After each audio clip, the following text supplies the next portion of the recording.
All right, Alison. Yeah, I got it. Welcome to Men's Mental Health with Tom Golden and Paul Elam. Tom Golden's a psychotherapist who's published three books on men and healing. His YouTube channel is Men Are Good. You can support his Patreon at www.patreon/menaregood and follow him on Minds, links in the low bar. Paul Elam's YouTube channel is An Ear for Men. He's a therapist who works with men and addiction counseling. You can support Paul at www.patreon.com/anearformen. And again, the links are in the low bar. Today we're going to cover 3 emails we received on the topic referred to as quote-unquote failure to launch. First off, I'd like to get our guest's opinion on that particular phrase because personally I've always found it slightly judgmental, but perhaps you guys have a different perspective on what it means and how it's used. So, who'd like to go first? Yeah, go ahead, Paul. Okay, I'll take a shot at it. One of the things I have to say is that I agree that it's a judgmental term, and it's pretty harshly judgmental too, given all the things that affect the lives of young men. But I don't see this. There's 2 ways of looking at this. Naturally, we want young people, young men in particular, since we're talking about men here, to individuate at a decent age, to go on and move out and start living their own lives and enjoy their successes. And that is, nobody can argue that is unhealthy. That's exactly what we need young men to do. It's exactly what they need to do. But in the modern context of failure to launch, I would consider rephrasing it more accurately to be a success in reading the actual landscape for young men. You look at employment prospects, even with college degrees, aren't good. And if you get a college degree, you have to enter a university that is hostily misandric and can be quite dangerous for them. You have a society that is shaming them for anything they haven't, and I put the word accomplished in scare quotes. They see their fathers have gone through the mills of family courts, that they have seen what happens to people who place loyalty to an employer above all else, who get their retirement accounts sold out by their companies, who get fired because they can hire cheaper employees. Young men are seeing all of this and thousands of other things, and I think it's demotivating them. And I think Warren Farrell referred to failure to launch as an unconscious wisdom in young men. And I thought that was a really good way to put it, because what does the world have to offer young men now in the society we live? I don't think it's such a forbidding place that they need to stay living in the home and seek shelter from it forever. But I think if we're going to get into judging people, we might want to judge the generation that is preparing the field, so to speak, for young men to walk into. Yes. And to take up their lives on. That's where some of my judgment comes in, and it's probably just as harsh as saying things like failure to launch. I think it's a failure to prepare. I think it's a failure of our young men. We still can't have even a rational discussion about misandry, about the realities that young men live with these days, without being called women haters. So I agree with you, Alison. I have a very different view on what failure to launch actually represents. And I'm glad you guys brought this up as a topic, because I think it's a really important one. Yeah, I concur, Paul. No, I think that the whole failure to launch thing is somewhat misleading. I tend to think of it like a gardening analogy. Here we've got 2 geraniums. One's red and one's white. And we take the red one and we put it into a garden bed that's got great soil, it gets great sun, it gets all the water it needs, everyone loves that plant, and it grows really well. Then we take the white one and we put it into this desert-like place where nobody gives a shit and gets kicked to the curb, no water, no fertilizer, very little sun, or maybe even too much sun, and it doesn't grow, and we go, oh, failure to launch. It's like our young men have been growing up in a battlefield, where they are blamed for every fucking conceivable thing that could go wrong on the earth. And here, then we turn around and go, oh, they're failing to launch. It's like, give me a break. It's just crazy. You know, in fact, I think Paul was right. You know, the guys that are backing up and going, well, something's wrong with this whole thing, those are the guys that are really ahead of things. You know, those are the guys that are aware and alert. So, you know, I think Paul and I both have different views from the norm as far as failure to launch goes. And I just see it as it's a mess. Tom, are you sure those geraniums aren't pink and blue? Yeah, I should have thought of that.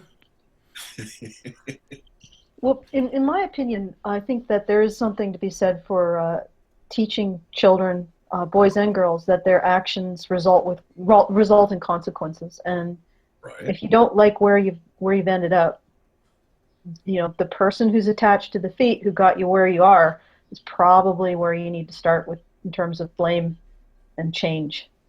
But with boys, I think, and this is just, I'm probably, you know, call me out if I'm totally full of shit, because that's entirely possible. I find that they either go the route of blaming boys, or in some ways they try to make boys into girls.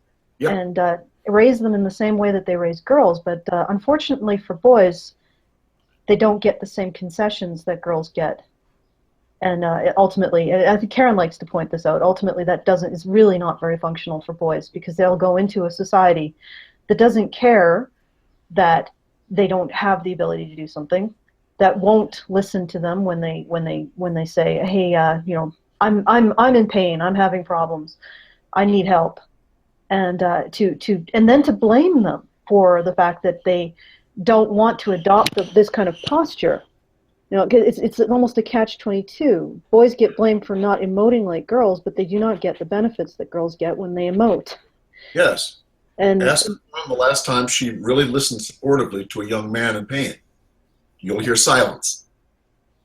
Yeah. Because women don't listen to men in pain. Rarely. You know, rarely. Sometimes a wife may, but it's even rare in that occasion. It's just men's pain is taboo. People run from it like crazy. About half of a therapist will if you pay them, Tom. You mean run? I mean, I think about half of them will listen. I think half, yeah, the other half runs. Yeah, or tries to shut it over and over again, Paul. I refer a client out, a male client, to a couples therapist, and the couples therapist focuses only on the woman's pain. It's like, wait a minute, what is going on here? You know? And it's all about why he can't make her happy. It brings tears to my eyes. It's nutty. I mean, we're living in a crazy place. Now, who wouldn't be able to achieve in an atmosphere like that? Really? Well, but there's something else too that I think is important to add on here, and I don't want to be remiss in that. You know, solutions are often brutally tough, and they are what they are. I don't think that we help young men. We need to acknowledge their pain. We need to acknowledge just the pure level of fucked upness of the environment for them these days. But we also need to put the onus back on them that that's their struggle. That's what they have to claw through to make their way in life. And just staying stuck, while it's understandable how that gets set up, isn't a long-term solution. And as a matter of fact, over time, it starts having a detrimental impact on their future. Yes. Mm-hmm. Shall we start with the letters? Get some sure. Get into some of the practicalities, or how what people have sent to us to ask about. Sure. Brian. Yes. Well, we did the discussion. Do you guys have anything more to add to it? No, I'm good with letters. Yeah, Okay, I'm good great. with letters. I wanted to echo what Paul and Tom had said about failure to launch. I think that it is a, you know, can be a pretty judgmental term, and it's interesting how it essentially puts so much responsibility and expectation on men that are poorly prepared. It's almost like we still think of them as, you know, actors even beyond their outside of their capability. So. All right. One more thing is it's important to realize that men and boys are judged for life as whether they're men or not, whereas women and girls are expected to be women as soon as they hit their puberty. You know, but men and boys go through this thing that researchers now know is what's called precarious manhood, where over and over again, boys and men have to prove that they're men. So this failure to launch thing is just another proof, oh, he's not a man. He's not good enough. Yes. Oh, however, though, isn't that also the same argument that's often made by feminists regarding toxic masculinity? Is that it's because they're being put in the man box? Isn't it sort of similar? Is that where there's overlap on those two discussions? Or I think it's different because toxic masculinity doesn't the toxic masculinity notion doesn't take into account that a lot of the pressure for men to be men comes from women. And well, I think that feminists, I've never thought that feminists got absolutely everything wrong. I've seen that observation by feminists that there's a vicious cycle of men having to reprove their masculinity over and over again. And I happen to agree with that. I think and I'm speaking as a group here, where we depart from feminists is that we don't take a kernel of wisdom and fuck it all up with ideology. Yes, feminists, they say the sun shines on a dog's ass sometimes, and a stop clock is right twice a day. Feminists got that one briefly, transiently right, and then proceeded to turn it into something weaponized to use against men and boys. Well, in answer to your question, I think that, the precarious manhood thing is simply a reality that men and boys face on a daily basis. Doesn't have anything to do with toxic masculinity. It's just the reality of the world for them, whereas it's very different from the reality of the world for women and girls. Mm-hmm. And look, if we can explore that for a second too, because I think it's important. If we look at this feminist, the feminist assertion that, okay, men are having to prove their manhood over and over again. And so the logical answer to that, if we're going to try to socially engineer people, if we're going to try to go against the human biology that created this stuff, is that we're going to have to change that. We're going to have to make it so men don't need to prove anything. Right. Ergo, the guy in the basement is doing just what he's fucking supposed to do. So then failure to launch is something that we should be doing away with altogether. It is the war against toxic masculinity. Mm-hmm. So, again, feminists do pick up kernels of wisdom. They can't help but get things right sometimes. But the shallow interpretation of this as toxic masculinity, therefore we must need to make men more like women, that's a non sequitur. It doesn't even come out of that observation. What comes out of that observation is that we decrease pressure on men to perform. Yes. That includes women. They do this. Norway has a tradition. I don't know if they still have it or not, but years ago they had a tradition where boys who didn't know what they were going to do when they got older, they would give them a room in the basement next to the heater that was, pumping out ashes and all kinds of stuff, and they called it ashes time. And that's when he slept next to the heater. It was like and it was expected. It was kind of expected that, oh yeah, he's going to have his ashes time, then he's going to find his way. So it's a non-judgmental way to say, okay, here, take this time to figure out what's going on. I just wanted to point something out. I think one of the things that is really hypocritical in the feminist framework regarding this issue is, if you think about it, if boys and men do succeed, the feminist framework says it's not a result of their personal effort. So it really isn't something that they've done themselves. Right, it's something that patriarchy gave to them. And I can't imagine anything more demotivating. Yes. Not just to be blamed for everything. You go out there and you're responsible for, if you succeed, you're responsible for putting down a woman somehow, for Yes. taking the place the woman should have occupied. But not just that, you're not just responsible for taking away what a woman was owed. You didn't get it. You didn't get it as a result of your own individual action. I mean, how demotivating could that possibly be? Yeah. And then they come around and say failure to launch. Well, I don't know how much more you could say to young men, don't succeed. Because if you succeed, you're simply passive beneficiaries of patriarchal privilege, and not just that, you're actively oppressing a woman who could have taken the position that you have and got, not through your merit, but simply because you have a penis. If you fail, you're a loser, and if you succeed, you're a loser. Then a villain. You're a villain loser. A And monster. that's true with all the other double standards. If you express how you feel, you're an angry white male. If you don't express it, then you're an incompetent that can't handle emotions. Men get faced, we're talking about an area like, particularly as young men try to individuate and become their own men and find a place to fit in society, where everything they face is a double standard, literally everything. And that's why I think we talk a lot about in terms of compassion for their circumstances, and why I recommend a lot of compassion, even when you're holding young men to account about meeting their goals, that it has to be practiced with a lot of compassion, because I've never seen a time in history where there were so many no-win the population. Yes. Yeah. And it's frustrating. It's frustrating to watch people create these no-win scenarios for young men and then blame young men for just being paralyzed. Yep. So are we ready to go into the letters? Yes. Yes. Okay. Go. All right. I will start. All right.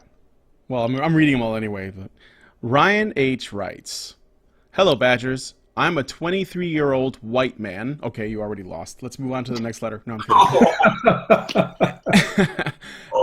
I'm a 23-year-old white man, and I have had a solitary mind since I was young.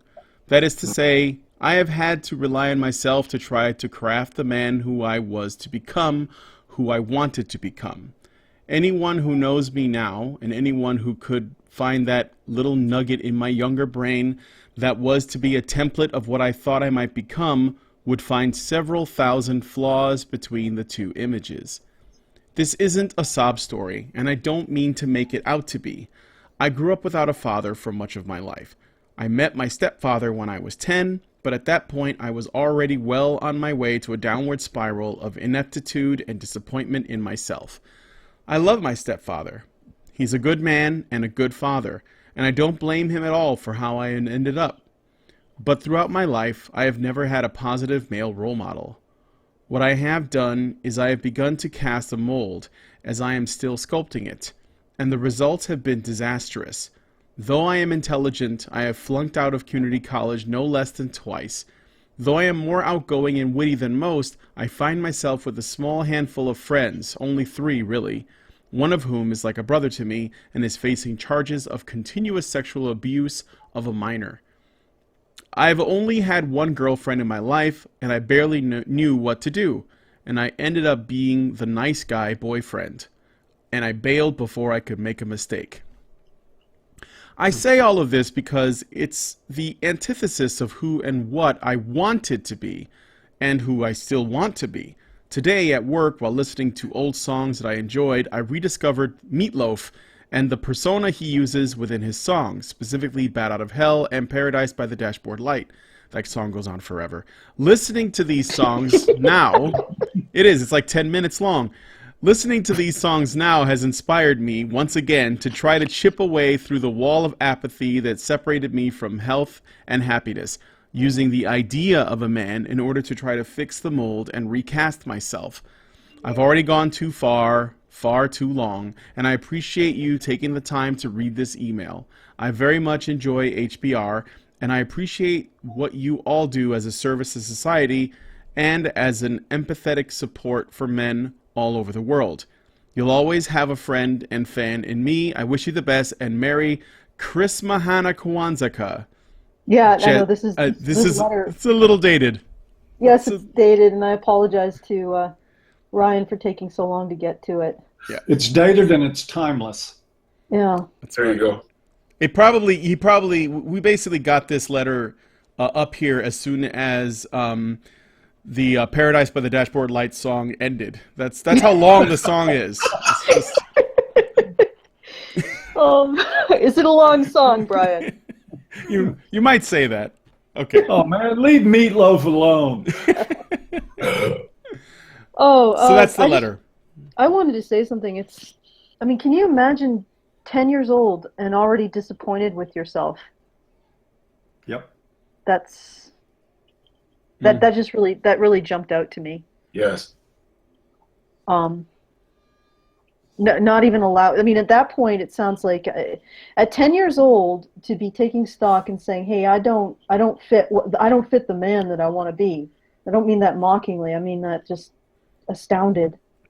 That it speaks that of the pressure that must have been placed on him emotionally from somewhere, and it doesn't indicate in the letter. But if he wasn't giving himself a break, or if he was already thinking in terms of failing an outside standard at the age of 10.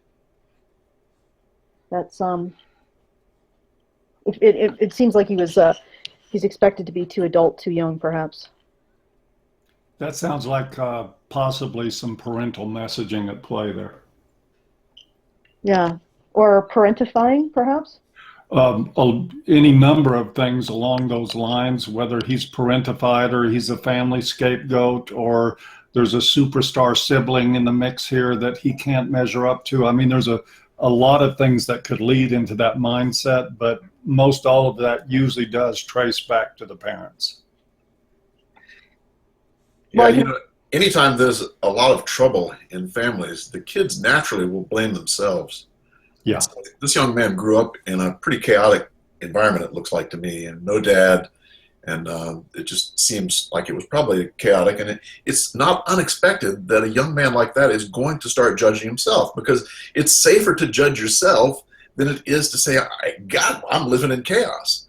So kids will tend to say, well, if only I can be better, if only I can do this better, then things will get all right, because that's something he's got control over. He's got no control over the crazy adults that he's living with, So I'm not surprised at all to hear him talk about that. I mean, that's kind of expected in some ways. Not at all. And most of the time, telling yourself there's something wrong with me is a lot easier than saying there's something wrong with my mother. Yes, exactly. It's much safer. Yeah. In some ways, it shows a healthy part of him that's able to do that. I would like to, if it's okay, I'd like to offer some advice to this young man. Yeah, what would you tell him, Paul? I don't know if he's listening, but I think his question is relevant for everybody that's 23 years old or 73 years old, because the truth is we all need mentors. Yes. That is something that is, role modeling and mentorship is something that have been stripped away out of the lives of young men. It's one of the many losses we keep re-emphasizing here. Is one of the things that we've taken away is the masculine influence in the lives of young men and their mentorship. But here's the thing, and this is where the personal accountability really comes into it. There is nothing preventing anyone from being mentored. I read Warren Farrell. Warren Farrell mentored me. You can't tell it by the me that's here now, but Warren Farrell did mentor me 20 years before I met him. So did a writer named Fred Reed. So have some of the founding fathers of psychology, some of the thought leaders. There are examples, books. Now, I'm not saying that it replaces the intimacy that you feel from an older male showing interest in your life. But there are examples of people, of men living their lives that present role models all around us in our culture all the time. They're your fingertips away on the internet. They're one reach away from a library shelf. There are thousands of sources. And when the world takes from you, they say, when you've got lemons, make lemonade. And I firmly believe that. When the world takes your mentors from you, when you weren't provided a father, find one, because you still need it. Whether it's given to you or not, you still need it. And you can draw on the experiences and the wisdom of other men who you admire. And it can be anybody.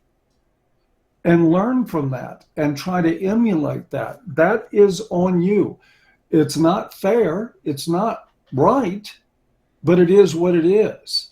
And so if the options are, I'm going to spend the rest of my life feeling I don't measure up. And by the way, I would say to the young man, you've got 3 friends. You're doing pretty good in my book. Yeah, thinking the same thing. You got 3 actual friends.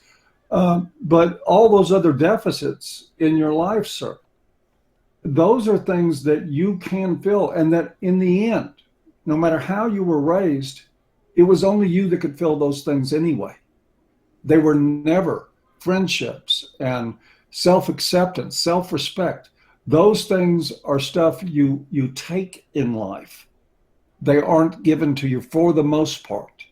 Every once in a while, somebody, has perfectly wonderful, sparkling parents that never make mistakes or that make very few and are always supportive of them, always bolstering their self-esteem, always getting behind what they do. But a whole lot of the world lives without that.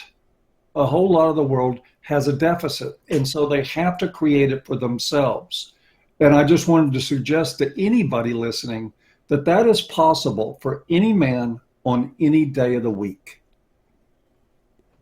I agree, especially with the electronic mentoring. I mean, there's so many ways to connect with people electronically these days, and there's a lot of men out there who you could probably connect to. I mean, my gosh, I tend to read a lot of research, and I will write to the head researcher because, the research in these journals, it always has the email address of the chief researcher. And you can write to him and ask him questions. I do it all the time, and I've made a lot of interesting friendships from doing that. A lot of enemies too, but the point is that there's a lot of stuff out there that's just there if you can just take advantage of it. I would say a little bit more for this young man. I think that's good, Paul, but I would add a couple more things. One is, it sounds to me like you are wonderfully introverted. And I am guessing that you probably don't know much about introversion, and I would highly suggest that you learn a little bit about it and understand that it's a wonderful way to be. I know I'm an introvert, and I'll bet that Alison is, and many others. But introversion is a good thing. If you've got 2 or 3 friends and you're an introvert, you're doing great. Because introverts tend to have 1 or 2 people they feel close to, whereas extroverts have like 10, 15, 20, whatever. So, there's a great book. What's it called? Introversion, the Quiet Something. It was a bestseller a number of years ago. Great little book on introversion. Understand that probably that's the way you are, and that's really okay. It's okay being an introvert. Introvert's the power of quiet. The power of quiet. That's exactly right. All right. So check that out. I just wanted to add to this.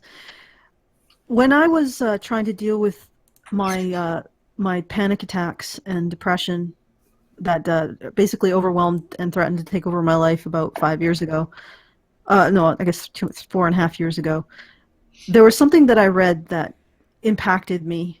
The thoughts, the things that we tell ourselves are only, well, at least according to this particular therapist, they're only about 2 weeks old.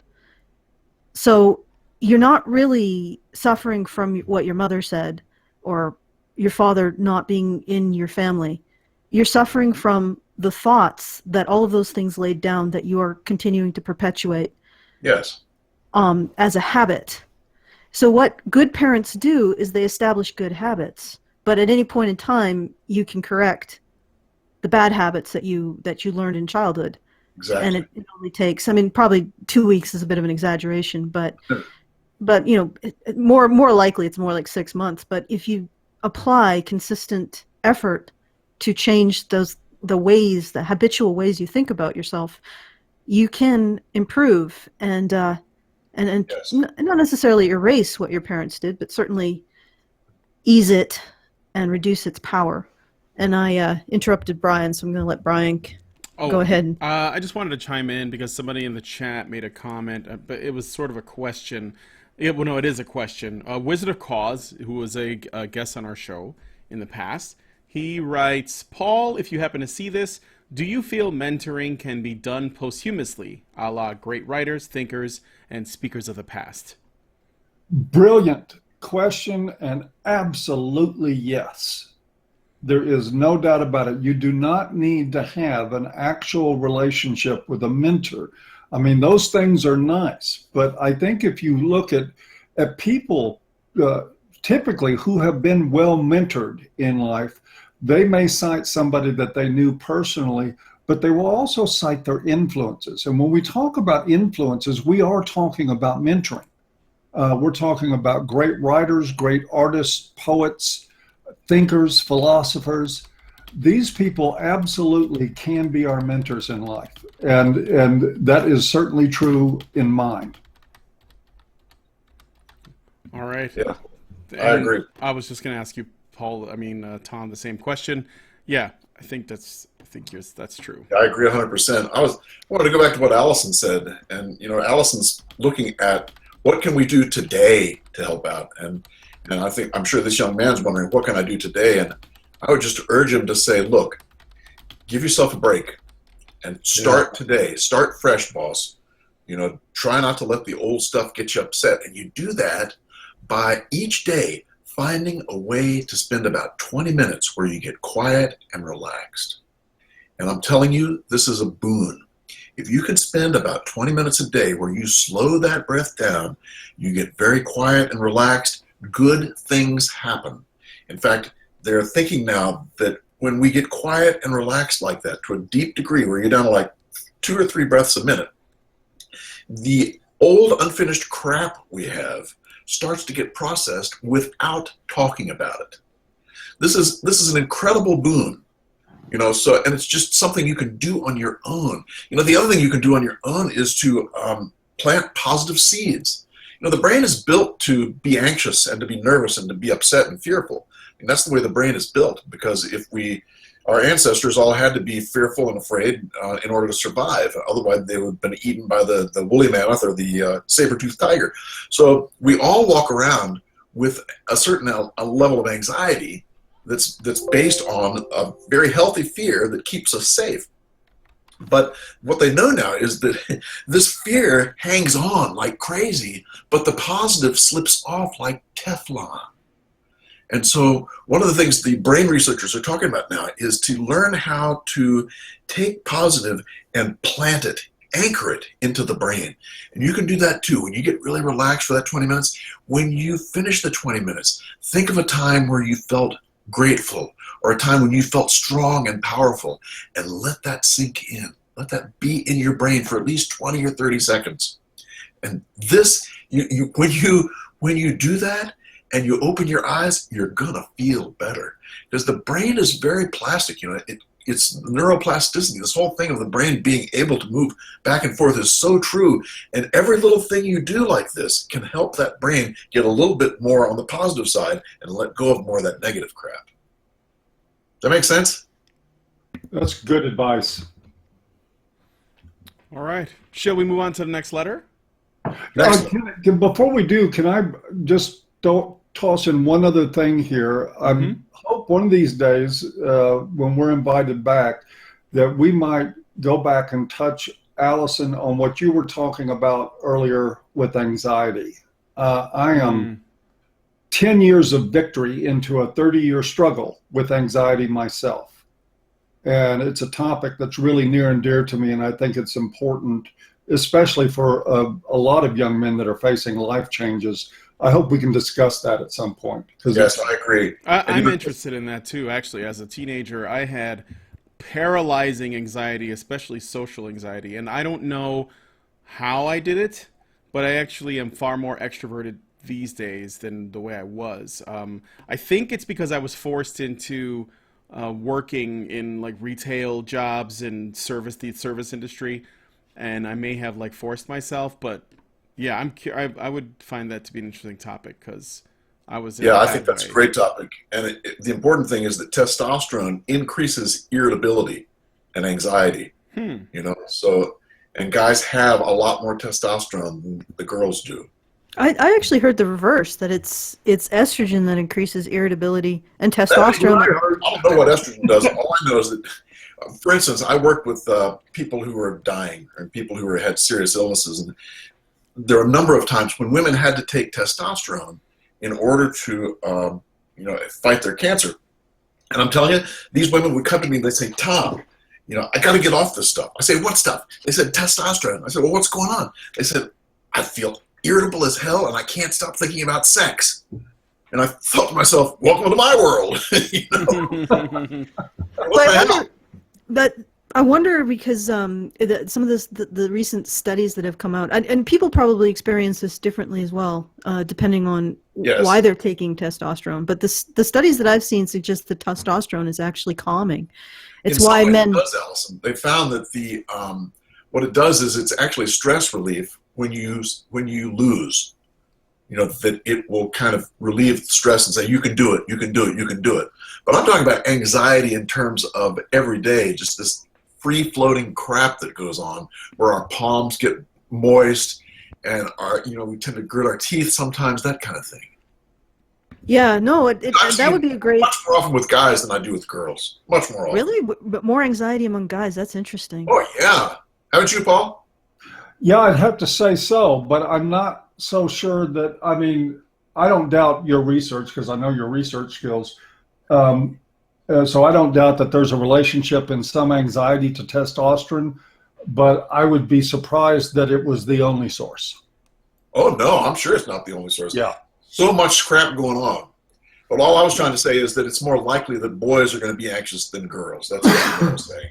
I just wonder if that's not effect of the socialization that we see to be blamed for everything. That's part of it. Well, regardless, this is how testosterone impacts anxiety would probably be something for a much more in-depth, researched stream. Yeah, that'd be fascinating. Yeah, it would be. I was just talking about wanting to discuss some strategies that people can employ, and I know some of these from personal experience. They're quite successful in coping with anxiety. Yeah, that would be a great stream to do, because I've had a lot of experience with a generalized anxiety and specific panic disorder. Yes. So I'm with you, sister. I've been there, done that. Yeah, I'm still doing that. still dealing with some issues with not just claustrophobia, but also agoraphobia, which is very interesting to be both at the same time. I think that would make a great actual stream, and to talk about how to deal with anxiety, coping strategies, how to set up your thoughts before you do something that causes you anxiety, and how to cope with an anxiety attack while it's happening. Yes. That would be do that help a lot. We can talk about that. Yeah, maybe next time. Good. Okay, sounds good. All right, sounds like we got a topic for next time. Nope. Okay, next letter.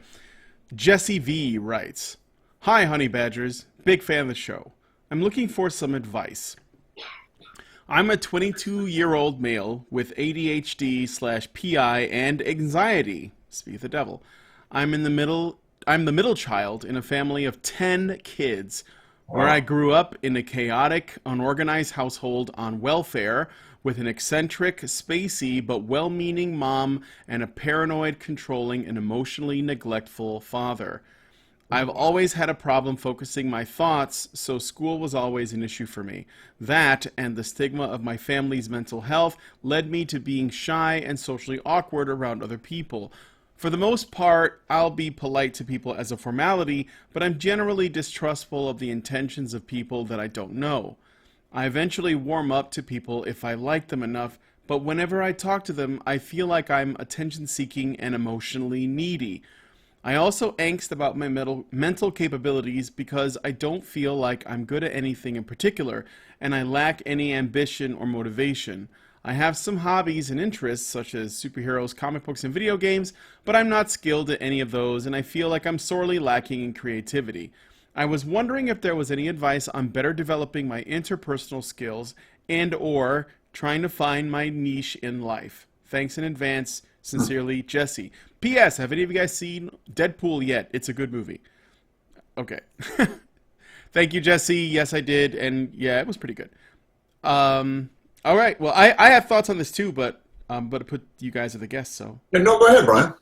Well, and this was something I was thinking about from the first letter too. I noticed in the first letter, the gentleman does go into some detail about his stepfather, but he doesn't mention his mother at all. And in this letter, he mentions his mother as eccentric, spacey, but well-meaning, and his father as paranoid, controlling, and emotionally neglectful. or I guess, he was not available. And I'm trying to I get this impression that, and I know that this is all speculatory based on this one letter, which is only a couple paragraphs, but I wonder if when you're in a house with 10 kids, if your father just doesn't have time for you because he's got all these children, does that necessarily make him neglectful? And I don't know what paranoid and controlling means per se when you have all these children. And then with the mother, he seems to be somewhat forgiving. I just wonder. I just wonder why someone would use those kinds of adjectives to describe their parents. And I know that the reason why I'm saying that is because I noticed that when men are pressed to talk about their home life growing up as children, they tend to be far more forgiving of their mother's behavior and far more harsh on their father's behavior than the way things may have actually turned out. At least that's my experience, and it's anecdotal, but that's what I've seen. My mother was extremely overbearing, and she would hit us at the drop of a hat. But for some reason, I was more afraid of my father, who never laid a hand on us, ever. And I just wonder if that's sort of maybe there's something Oedipal. I don't know. I'm not a professional, but this is just the impression I get, and I was just curious about that. So I think that if I may, there's a lot more judgment if your mom was awful than if your father was. So I think there's a lot of social pressure to either misremember your childhood and whitewash the way your mom was, which generally means that you blackwash your dad, or people just they just don't want to talk about it because they don't find any kind of acceptance. But I think personally, from my experience, it is, and this is just my experience, so I expect that I most likely will be corrected, but the anxiety disorders came from my mother. In almost invariably, they were a result of her behavior towards me. So if I had a sense of lack of trust in the world around me, I could usually trace it back to something that she did. So this is it's funny conversation to have on this day, but I guess it's just another day. Happy Mother's Day, everybody. Happy Mother's Day. Happy Mother's Day. How fortuitous. Yes. Yeah, but so if it was an anxiety disorder, usually I could trace the symptoms back to something that my mother had done, or it wasn't even really usually a situation where she had failed to do something, because she was pretty actively, let's say, not supportive. In a very active and in vigorous way, she was not supportive. So a lot of these anxiety issues, I think, might trace back to that, but I could be completely wrong. Just to add to what Brian is saying. Mm-hmm. I'm prepared to be corrected. I'm not going to correct you. No. Tom, go ahead. No, I didn't have anything to say except that, kids tend to judge their parents based on all kinds of factors. And it's hard to tell which one's going to get the worst of it. But, oftentimes it's the dad, because the dad is usually the one who sets the limits. Dad is the one who sets the limits. And I think that what both Alison and Brian touched on, too, is quite true, that it is generally safer in this culture to criticize a man than a woman. And that includes your parents. I mean, there's no exceptions for that. But I would say this, I mean, in regard to getting to this guy's statement, regardless of whether, his perception of his mother versus his father is a product of any of those very well-founded ideas about what may have him seeing things this way, that is his perception. Yes. And it may be because his father was unforgiving, paranoid, and neglectful. Yes. And we can't just assume that, there isn't any merit in what he's saying there.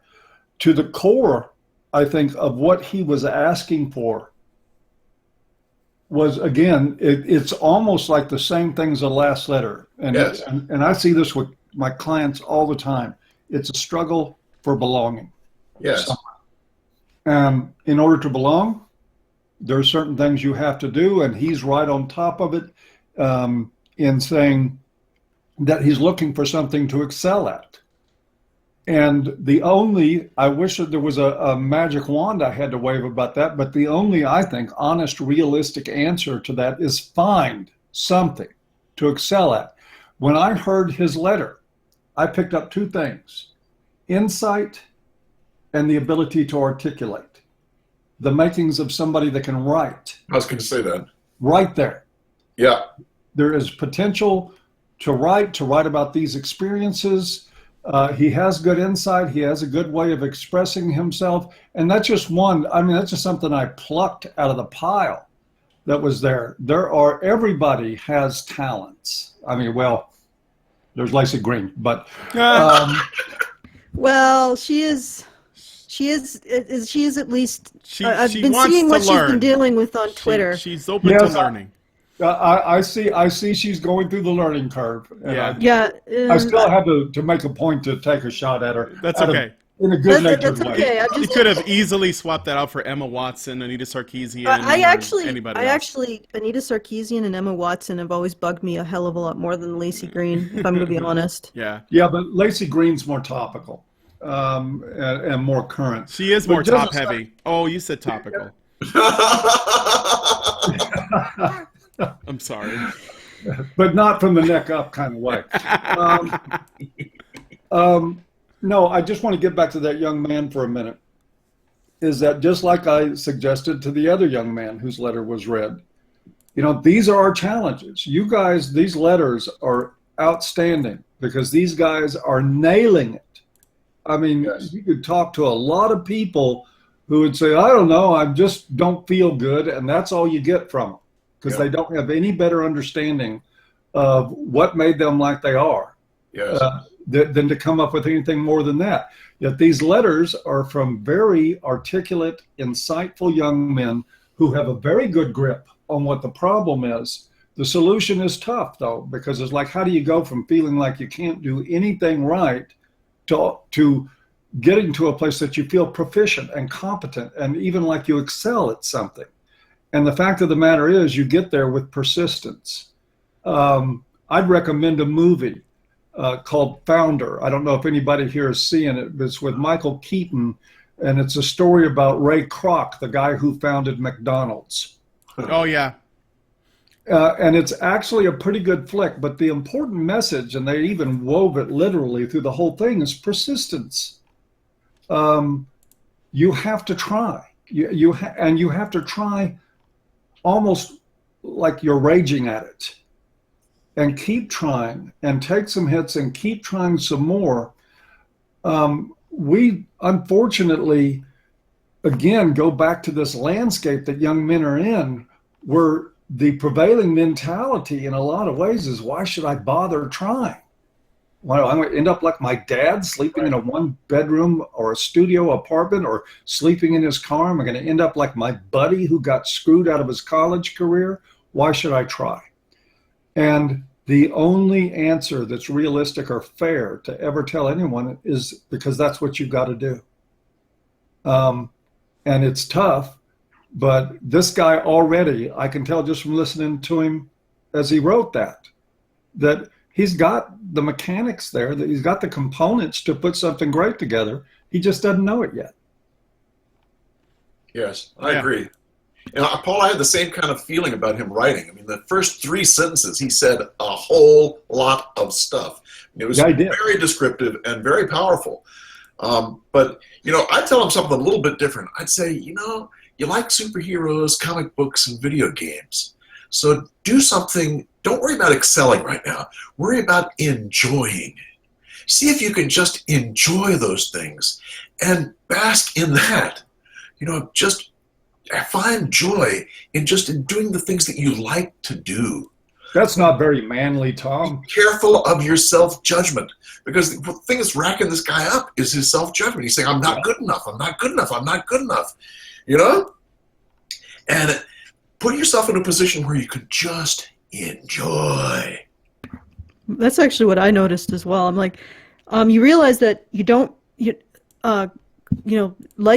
having hobbies is about enjoying yourself, not necessarily becoming skilled at it. Yes, And yes. I sort of chuckled to myself because I'm one to talk. I try to take a couple days off a week just for my because I've recently had a health scare with Jonathan, and my own health is not fantastic, and I want to make sure that I stick around as long as until we can see these problems over. But I found myself yesterday, and I had spent most of the day just chatting with people on Discord. And then at the end of the day, I'm like, oh, this isn't the kind of relaxation I need to be doing. I need to be doing other kinds of relaxation. I'm doing relaxation incorrectly. And then I had to correct myself and say, wait a second. If I enjoyed what I did, isn't that relaxing? Isn't that relaxing? Exactly. Precisely. Do what you find joy in. Yeah. Joy is a good investment. And, the young man's idea was to find out about social skills, too. And I think that I would take it one further and say, do the things that you enjoy and find other people who enjoy those same things and have a good time together. Mm-hmm. Find guys that play the same video game and play it together. Play it online. Yeah. There you go. That's social skills. That's socializing, Give yourself a break about your hobbies. You don't have to be skillful at them. Well, give yourself a break about your self-judgment. He's hard on himself. He's really hard. Well, they all are. They all are incredibly hard on themselves. Yes. I certainly agree with the idea of being kind to yourself about your hobbies. I enjoy insulting feminists, and it was a hobby that worked out pretty good. It's paid off. Oh, yeah. Okay, so... I'm glad for your hobby, Paul. I wonder if this guy is doing something that I've done this myself too, where they look at the environment they grew up in, and they say, "Well, I got to do better than that." It's like everyone worries about becoming like their parents, or they want to do better. Have a better life for themselves, or earn more, or do better than maybe the people around them they see. And a lot of times they might do that with their parents too. I know that when I was really young, I grew up in a very low income part of Chicago, and in a roach infested slum. Really, I was shaking cockroaches out of my shoes every day. And we were super poor. My mother was going to community college and working a part-time job, and my father was the breadwinner as it was, but he was basically a bean counter at the local newspaper. And we managed to scrape up enough to buy a house. And when I moved out, the one thing I wanted to do was I wanted to do better. I didn't want to live in a house full of cockroaches ever again, right? I could not do that. And I didn't blame my parents. I just saw it as part of the struggle. Like you want the generation that follows yours to do better than you. Like I want to do better than my parents, and then I want my kids to do better than I did. That kind of thing. Yeah. And when I look at this guy's, what he tells us in the first couple sentences, I'm thinking that there's a reason why he made them first, because he thinks they're very important. When he says, I'm a 22-year-old male with ADHD, PI, and anxiety, and he's the middle out of 10 kids that grew up in a chaotic, unorganized household on welfare, and then he describes his parents. And so maybe he feels a lot of pressure to make sure he doesn't live in conditions like those again. And maybe he's just taking on too much of that burden, and he's putting it on himself. So I'm just adding to what you guys are all saying, but that's what I'm thinking. That's what I took away from this too. Yes, I think you're absolutely right, Brian. We tend to carry with us the old unfinished stuff from the past. And I'm sure he's carrying some of that old stuff from that chaotic childhood. Mm-hmm. And yeah, whatever the stuff is, you're right. He's burdening himself. Yes, exactly. And that's why focus on joy. Joy is actually contagious. The more you get a little bit of it, the more you get more of it. It's just like the negative. The negative is like, we get pissed off, and then something else happens, we get more pissed off, and it just sort of what's it called? It just gets bigger and bigger. And the positive's the same way. Give yourself a break. Enjoy those games. Let the positive soak in. Yeah. Give yourself a break. Yep. Okay, last letter. I think this is the last one, but it's a doozy. It's very long. Joseph A. writes, "Hey, Honey Badgers. My name is Joseph, and I am a nursing student from Indiana. I came across your videos last year, and I've been following what you do and what you advocate for. I wanted to tell you a bit about myself and thank you all for all that you do. I graduated with a BS in psychology back in 2014 with hopes of being a school counselor, hopes that were dashed by the lack of programs and the lack of accessibility into the field. Family, friends, and a girlfriend at the time urged me to pursue a degree in nursing where I could practice compassionate care for others, all while growing and expanding myself as a person. I will soon finish my current program, a fast-track degree for a BSN, and will be a licensed nurse come August. All right. Through my time studying psychology and even more so in nursing, I am overshadowed by the voices and opinions of women, most of which identify as feminist, many of whom are radical feminists. I have been told that I should not work in fields that interest me, particularly in postpartum care, where I would be able to interact with mothers and babies alike. I plan to work in psych nursing, where I can act as an advocate for men and women. Over the years, I identified as a feminist, as an impressionable young adult from a small Indiana town, going to a large university and interacting with others who held these beliefs made me particularly vulnerable to the rhetoric that they use. I've sat idly by and listened to girlfriends discuss their issues, from birth control to safety at parties or walking home alone. I have been compassionate towards those ideas, and I have supported that. That being said, I've always regarded myself as an egalitarian. Until recently, I never looked into the rights of men. Over a year ago, I struggled with alcoholism and depression. At one point, I drank anywhere from 12 to 24 beers in a day, up to 4 times a week. I was also taking Prozac on top of the alcohol, contributing to many nights where I would drink myself into oblivion and push myself further and further down a path that would end up with me being arrested or killed. During this time, I thought about killing myself on multiple occasions, but could never bring myself to a mindset where I could reconsider suicide as a viable option, despite having the means to do so. About 8 months ago, I quit drinking. 4 months ago, I stopped taking my antidepressants. Currently, I struggle from time to time but watching your videos has helped me realize that I'm not alone. One day during my drunken endeavors, I stumbled across videos of Sargon of Akkad criticizing the Young Turks, media that I consume daily. From Sargon, I found Karen's videos. From Karen, I found Honey Badger Radio. If I'm remembering right, it was a video of Dr. Randermacam and Alison covering some Lacey Green video that really drew me in. I enjoy that you use humor and sarcasm while tackling topics that can be very distressing at times, especially those concerning sexual violence towards men or the disparity of equality in the family court system. I watch many of your live streams when I have time, and while I love Karen's work, Doc and Allison are still my favorite Badgers. What? No love for the Doge? Oh, sorry. No, fuck fuck the It's Doge. okay. Fuck No, that no. guy. There's many people who love the Doge. Without your videos, it is likely that I would have ended up, as I phrased earlier, getting arrested or killed because of alcohol. My mental health has improved significantly, and every day I wake up and think about what I can do to ensure that no one that I will come across in the future, in my future profession, will feel like I did, and will know, men and women alike, that there are people out there that support them and advocate for their rights. I would love to contribute however I can. I do not currently donate to your Patreon, but I plan to once I've been established in my field and I have the money that I can do with as I please. While I do not agree with everything that you talk about, I do feel that the advocacy that you do and the materials you produce help people like myself who struggle with their own identity and what they believe is right. I consider myself an MRA, but I'm very outspoken about it in my field.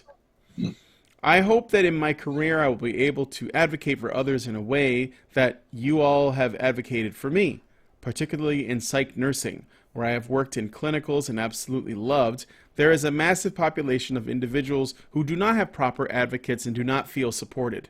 Many patients would tell me that the people who work with them do not care about the population with which they work. I hope to bring some kind of change to that system and truly support others.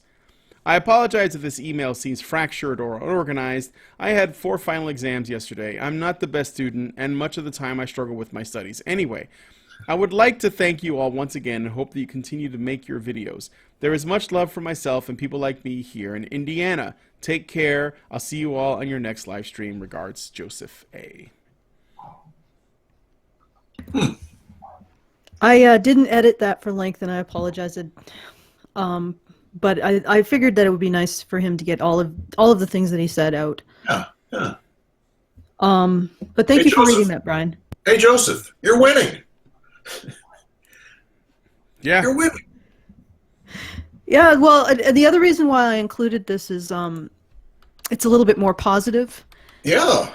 And Gosh. it also speaks to something that I've found that does help people when they're dealing with depression and anxiety.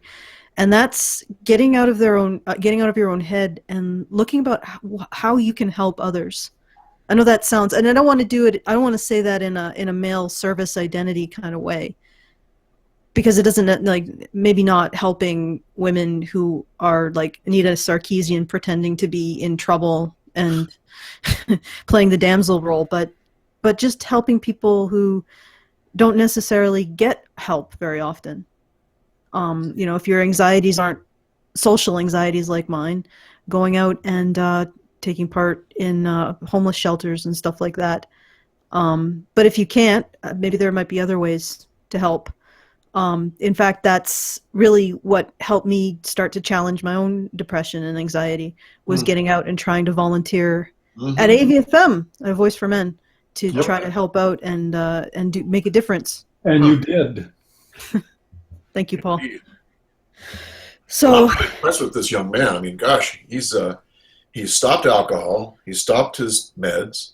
He's getting an RN, a BSN, which is a bachelor's in as a registered nurse. I mean, these are big wins. He's really accomplishing quite a bit. So, bless his heart. I'm not sure what the question was that he had. Did I miss something? What was he asking? Well, my question actually in relation to this is maybe he might appreciate some advice in trying to help men within the system. I can speak to some of that. Yeah, really. I wish that what I had to say was all good. Yeah, really. But it's far from it. I do want to echo what's already been said, though. Stopping the drinking, getting off the antidepressants, reclaiming your life, pursuing and acquiring your degree. I know you're going to take your nursing boards and you're going to become a 4-year RN. That's a great thing. It's a bigger accomplishment than most people realize. Yes. Yes. It's a big deal to be a 4-year RN. Yep. They are very, very intense education and training. Yep. You are entering a field, if you're going to go into psychiatric nursing, you're entering hell where it comes to men.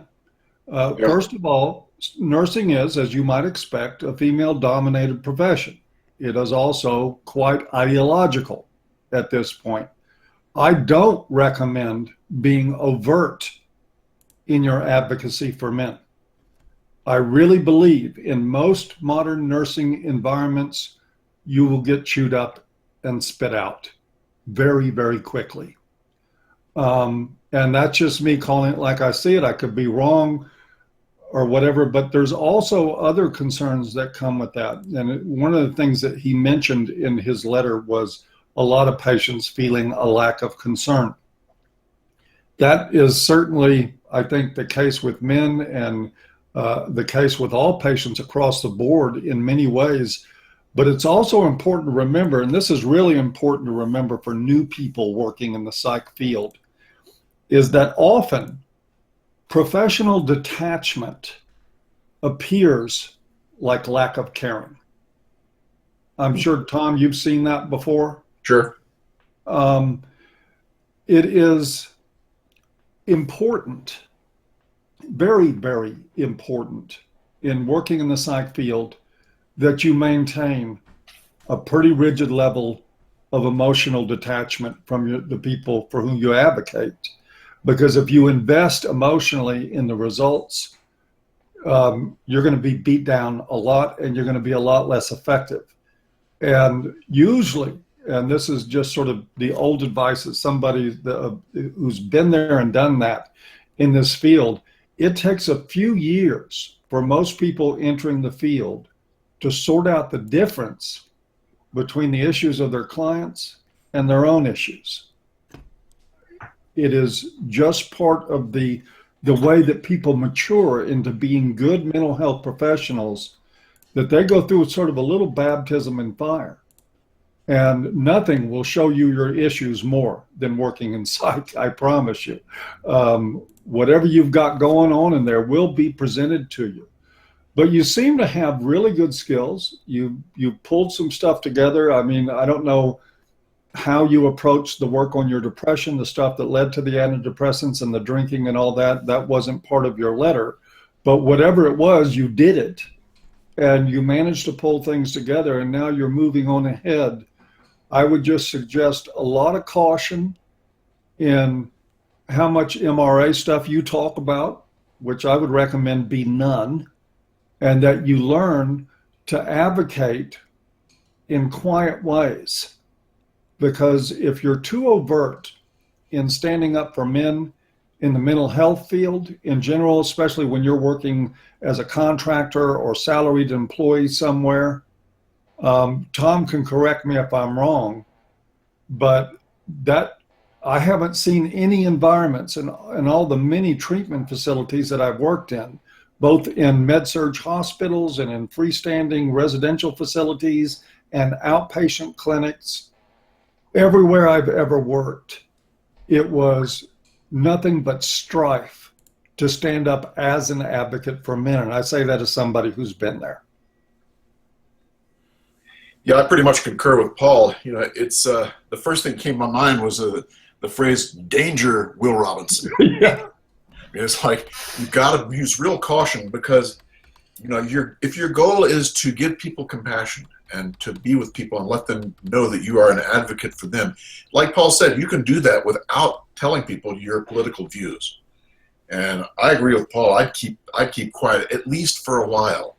You know, until you get to know people, until you get to know the lay of the land, keep your political stuff with the MRAs as quiet as you can.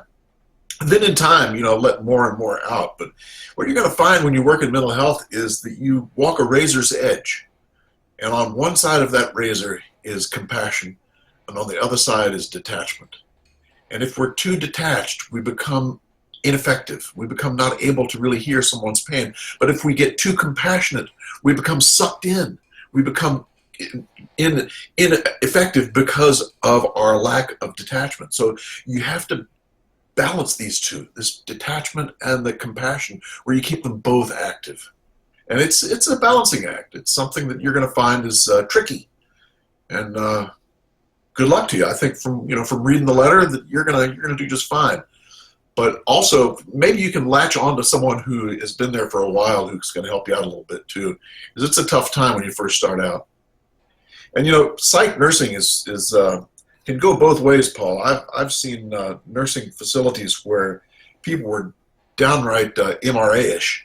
You know, the one of the first groups. Where are they? I want to go there and work. Well, actually, the one I was thinking about was in Colorado. It was the first medical place to protest circumcision. Was a group of nurses out in Colorado. They said, no way we're doing that to little boys. And so, you know, you're going to find that nurses have some balls, you know, and they stand up for crap sometimes, more so than other people. So, but I think Paul's absolutely right. You know, on the whole, be real careful because they're few and far between. I just wanted to, this might be perceived as tooting our own horn, but and I'm sure that it includes all of the men's rights work on YouTube. But when he said that when he said he turned around was when he started to get away from the Young Turks and the more feminist media. He turned around in terms of his mental health, so he started to get away from the drugs, get away from the alcohol, was when he was starting to look at men's rights stuff like Dr. Randamer and Karen. And Imagine that. yeah, imagine that. Imagine when you go away from the stuff that's blaming you for the world's problems towards the stuff that's recognizing that you're a vulnerable human being who has a right to be recognized as a human being, that you start to improve your health to the point where you don't need as much crutches like alcohol. Well said. I just wanted to point that out. Yeah. And let me add something to that, Allison, that I should have said earlier, and it comes in off of what you just said and what Tom was saying too. The most important, you'll, as a psych nurse and in your training, you're going to get all kinds of counseling theory. You're going to learn about all the founding fathers and go through all that stuff, and you'll have rotations in psych hospitals. My experience at 30 years at this is the most powerful thing that you can bring as a professional, and perhaps the only thing that you can really bring as a professional to help improve somebody's life, is unconditional positive regard. You'll hear that said a few times, and people will mention it, and then they'll talk more about theory and whether or not they're eclectic or whether or not they're Rogerian or whatever their approach is. But the thing that I see in mental health professionals that have a real impact on clients over and over again are mental health professionals that have unconditional positive regard for their clients. If you stick with that, it's very hard to lose.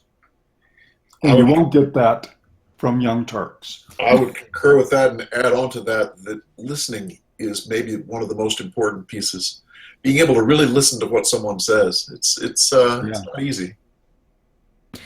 I think that would be a good place to end it. Joseph, keep doing the good work. Doing good, Joseph. Fight. You're gonna ask, buddy. Yeah, and give Young Turks a wide berth, or just watch them, but with sort of a cynical detachment. don't take what they say to heart.